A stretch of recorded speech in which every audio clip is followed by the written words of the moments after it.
Fed akhirnya mengumumkan untuk mempertahankan tingkat suku bunga dan juga dot plot ataupun sikap kebijakan yang relatif less hawkish dan lebih tepatnya sesuai ekspektasi. Segalanya berjalan sesuai ekspektasi dan inilah yang kita dapatkan.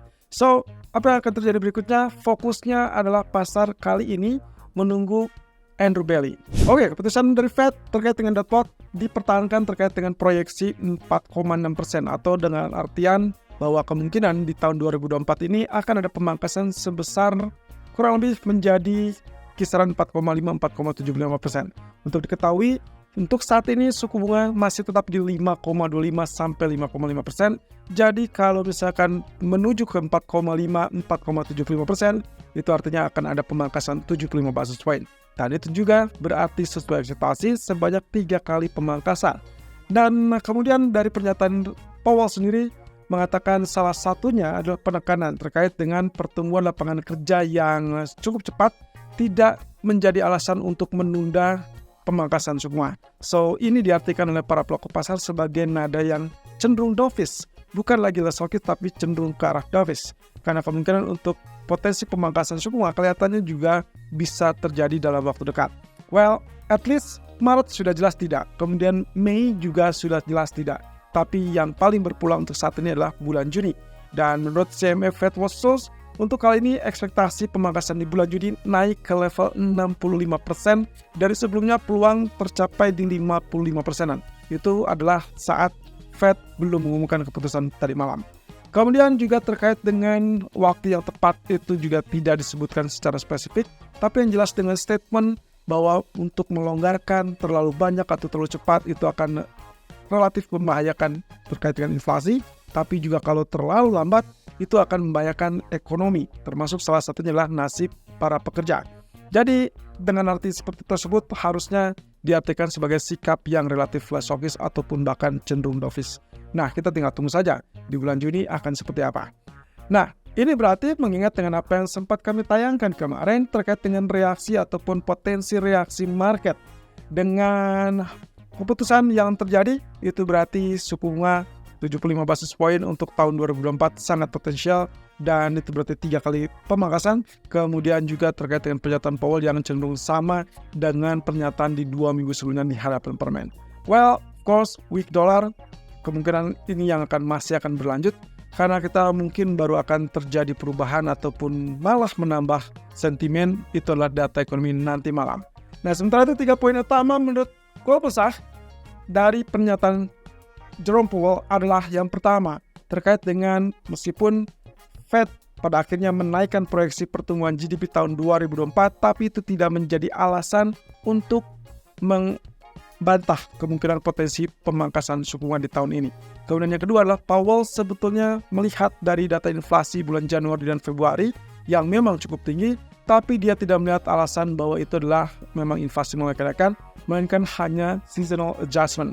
Artinya ada penyesuaian terkait dengan faktor musiman dan itu sangat lumrah. Jadi kita tidak melihat ini terlalu mengganggu dari proyeksi Fed berikutnya.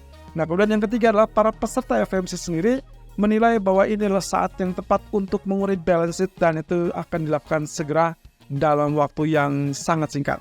Ini cukup menarik karena otomatis statement-statement ini yang akan memberikan kisaran bahwa Fed sangat terbuka dengan pemangkasan suku bunga lebih cepat. Dan berpesan kali ini mempertahankan proyeksinya yaitu akan dimulai di bulan Juni. Nah, setelah ternyata respon ataupun reaksi market yang tidak begitu menyenangkan, termasuk juga sebetulnya market juga menilai bahwa pengumuman BOJ kemarin tidak menyenangkan, dari gubernur BOJ ataupun dari pejabat BOJ menilai ada ketidakpuasan bagi bank terkait dengan reaksi yang terjadi setelah pengumuman. Ya, yang tadinya mereka sangat menginginkan untuk mengharapkan yen menguat terhadap US dollar, ternyata yen malah melemah. Jadi dalam hal ini BOJ sedikit meradang karena reaksinya tidak sesuai dengan harapan dan padahal mereka sudah memberikan isyarat bahwa kenaikan suku bunga tersebut masih akan terjadi kembali dan itu akan bertahap. Nah, oleh karena itu ada narasumber dari BOJ menurut media harian Nikkei yang menyebutkan bahwa kemungkinan BOJ kembali terbuka untuk melakukan kenaikan suku bunga, tapi lagi-lagi catatannya adalah bertahap. Dan untuk saat ini, peluang yang paling memungkinkan adalah di bulan Juli atau di bulan Oktober. Ya, beberapa pengamat menilai yang paling memungkinkan potensinya adalah di bulan Oktober. Lalu bagaimana dengan nasib bulan April bulan depan? Saya rasa itu akan kita skip.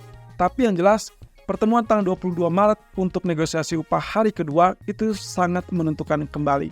Tapi Katsuo Ueda sangat yakin dari laporan pertama atau dari laporan pertemuan pertama negosiasi upah kemarin justru mengisyaratkan ada potensi untuk kondisi yang paling menyenangkan atau membahagiakan, yaitu kaitannya dengan siklus antara upah dan inflasi.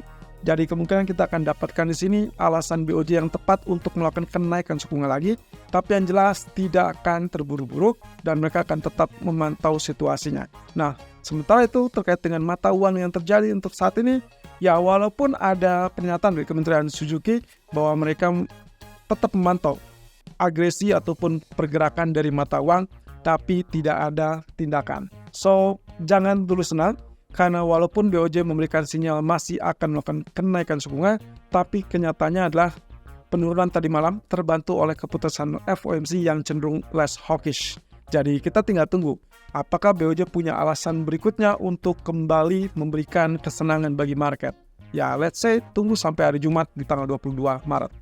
Kemudian juga PBOC, ada kabar terbaru terkait dengan tindakan yang akan dilakukan berikutnya. Sepertinya PBOC pun tidak akan tinggal diam. Mereka masih tetap bersikeras bahwa mereka akan mendukung ekonomi. Dan Deputi Gubernur dari PBOC mengatakan bahwa masih cukup ada ruang untuk melakukan pelonggaran moneter tersebut. Salah satunya adalah terkait dengan pemangkasan RRR atau Reserve Requirement Ratio yang sudah pernah terjadi atau sempat terjadi di bulan Februari, dan itulah 50 basis point. Saya jadi penasaran karena di tahun sebelumnya mereka melakukan 50 basis point itu adalah 2 tahap. Artinya 25 dan 25 di bulan Maret dan bulan September. Sementara untuk kali ini kita sudah melakukan pemangkasan 50 basis point di bulan Februari. Dan kalau misalkan terjadi dalam pertengahan atau 3 bulan ke depan atau bahkan pertengahan tahun ini, maka berarti otomatis ini adalah tindakan yang paling agresif. Saya rasa itu cukup wajar dari suatu bank sentral untuk memicu tindakan ataupun mendukung ekonomi. Jadi kalaupun itu yang diharapkan, maka seharusnya inilah kabar positif untuk Hang Seng. So, apakah Anda sudah memanfaatkan? Karena potensi dari pergerakan Hang Seng masih sangat cukup menjanjikan. Terlebih dengan sikap plus hawkishnya FOMC, maka kemungkinan potensinya adalah pasar saham global itu akan tetap mulai kenaikan. Dan tebak, kalau kita compare antara Wall Street dengan Hang Seng, maka valuasi yang paling rendah adalah Hang Seng. So, ini adalah kesempatan untuk Anda kembali memanfaatkan, karena begitu dia tembus level 17.250, akan sangat terbuka kemungkinannya untuk lanjut ke level 18 atau bahkan 19 ribuan.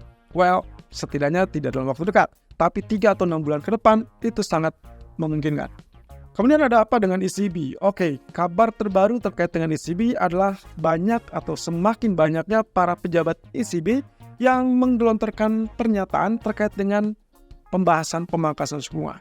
Ini sudah sempat dibahas dan juga sempat ditegaskan oleh Christine Lagarde sebagai Presiden ECB bahwasannya mereka tidak mungkin untuk melakukan pemangkasan tersebut di bulan April. Jadi mereka menyimpan energi tersebut dan sambil memantau lebih lanjut terkait dengan data inflasi yang minggu ini atau di awal minggu ini kita sudah harapkan ada di 2,6%. Jadi sebetulnya stepnya sudah sangat dekat, kian dekat untuk melakukan pemangkasan, tapi memang tidak diketahui alasan kenapa mereka menunda untuk tidak tergesa-gesa. Jadi ya let's say kalau FOMC mungkin bulan Juni, maka kemungkinan juga ECB di bulan Juni. Nah, di bulan Juni adalah pertemuan di tanggal 6 Juni. Jadi tolong dicatat agendanya, ECB kemungkinan di 6 Juni dan mungkin juga akan kita pantau lebih lanjut dari data-data ekonomi yang ada. Nah, nanti malam mungkin kalau misalkan kita lihat dari data manufacture ataupun service PMI, baik itu dari Jerman ataupun zona Eropa, maka itu yang akan dipastikan menggerakkan market selanjutnya. Mata uang euro saya rasa masih tetap bisa mengalami pelemahan, apalagi kalau misalkan ada tanda-tanda bahwa pejabat ECB cenderung mendukung untuk pemangkasan suku bunga yang lebih cepat. Nah, otomatis dua figur, yaitu Katsuo Ueda dan juga Jerome Powell sudah selesai, berarti kita tinggal tunggu satu figur lagi, yaitu Andrew Bailey dari BOE. Saya sih tidak mengharapkan ini akan ada kejutan, tapi pernyataan-pernyataan yang sudah tercipta ataupun sudah terjadi dalam beberapa pertemuan terakhir selalu berujung kepada membalikan arah. So, seberapapun hawkishnya Bailey, mungkin pound sterling akan berpotensi naik 100 sampai 200 poin. Tapi setelahnya mereka kecenderungan mengambang dan akhirnya dia kembali collapse. So kita akan tunggu sampai nanti sore apakah ini akan terjadi kembali apa tidak. Skenario buy on rumor, sell on fact. Saya sih lebih kecenderungannya kalaupun misalkan bisa mengalami kenaikan, saya butuh kenaikan tersebut ada di atas 1.2880. Apakah bisa? Karena beberapa kali kita selalu melihat 1.2830 atau bahkan 1.2860 itu selalu tergerus dengan penurunan. Jadi hati-hati teman-teman. Range-nya masih tetap berlaku 1.2650 sampai 1.27 atau 1.2800. Tapi begitu dia tembus salah satu support atau resisten, maka itulah tren sebenarnya. Dan itu berarti hari ini kecenderungannya masih tetap diartikan sebagai sideways. Oke, tunggu sampai BOE. Fokus hari ini, BOE meeting, berarti fokusnya adalah terkait dengan pernyataan Bailey dan juga terkait dengan voting MPC. Ya, di sinilah letak keunikannya. MPC votes menunjukkan bahwa bulan lalu itu ada sekitar 2 orang yang mendukung terkait dengan kenaikan suku bunga, 1 orang mendukung pemangkasan, dan 6 orang mendukung terkait dengan dipertahankan. Nah, kali ini ekspektasinya adalah 8 orang mempertahankan, 1 orang saja yang melakukan cut rate atau mendukung cut rate. Berarti ada perpindahan dari yang semula hawkish menjadi less hawkish. Tapi apakah bisa untuk mendukung terkait dengan pemangkasan? Terlebih, data inflasi kemarin Inggris menunjukkan data penurunan di 3,4% dari level 4,0%. Saya rasa itu sangat memungkinkan untuk menggugah selera mereka mempertimbangkan pemangkasan. Tapi Bailey, semuanya ada di tangan dia. Dan data ekonomi juga cukup penting selain dari PMI data, baik itu dari Eropa, Jerman, dan juga Inggris, dan juga Amerika. Tapi Amerika juga merilis data existing home sales. So, perhatikan data-data tersebut, karena begitu datanya relatif lebih kuat, maka otomatis mata uang akan menguat, dan itu berarti emas akan kecenderungan terganggu kembali, dan ada potensi untuk correction. Saya sih tidak berpikir bahwa ini reversal, melainkan ini adalah aksi profit taking, karena seperti biasa, di penghujung bulan Maret itu biasanya emas akan mengalami kenaikan kembali. Well, kita tinggal tunggu apa yang menjadi pemicu untuk penurunan ini, apakah data nanti malam atau harus menunggu sampai akhir pekan, karena biasanya aksi profit taking di akhir pekan lebih cenderung besar terjadi.